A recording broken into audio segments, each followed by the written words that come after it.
go over again how to make a proper fist, because all punching techniques or closed hand techniques need to start with the proper formation of the fist, what we call Seiken.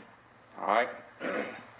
Start by curling in the top two fingers, the pointer finger and the long finger. Alright, pull those in. Naturally the back two fingers will come with them. Okay, if you're very limber in the hands, they'll stay like this. But when I see people doing this, what that tells me is they're bending their fingers and not curling their fingers. Okay, the fingers want to curl. You want to try to get the pads of the fingers, where the fingerprints would come from, to touch these two pads here at the base of the fingers. Okay, the pads don't want to be down here. It's only a slight difference, about a quarter, maybe a half-inch difference.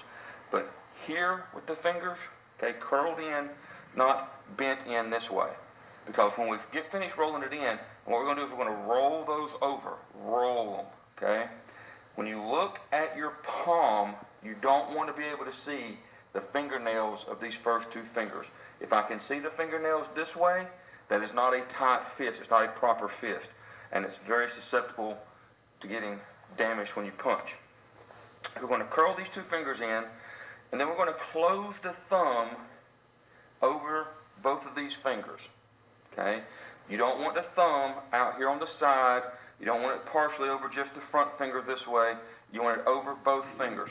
What that does is it pulls this joint of the finger, the base joint of the thumb, in, so that if you punch and you have what's called a sliding punch, you punch and it slides off, that's not going to catch.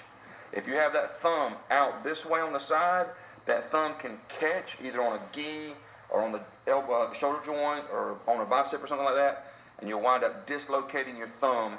It's very painful and inappropriate and inaccurate, not a right way.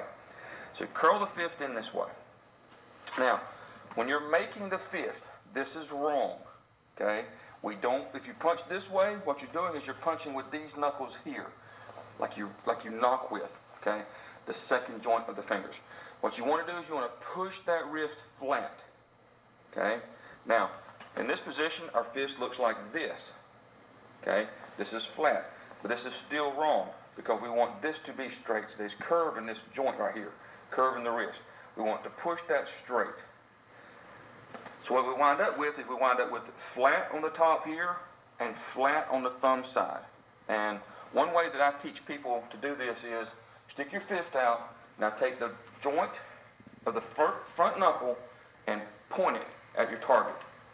And when you do that, you point that knuckle that way at your target, then you're right. Because what you want to punch with is you want to punch with these two knuckles.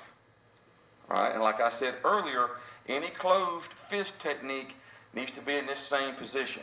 Even if you're going to throw a hammer fist, hit with the bottom of a palm wants to be this way. You don't want to do your hammer fist this way. You wind up catching the wrist. Bend just a little bit and catch with this part of the hand.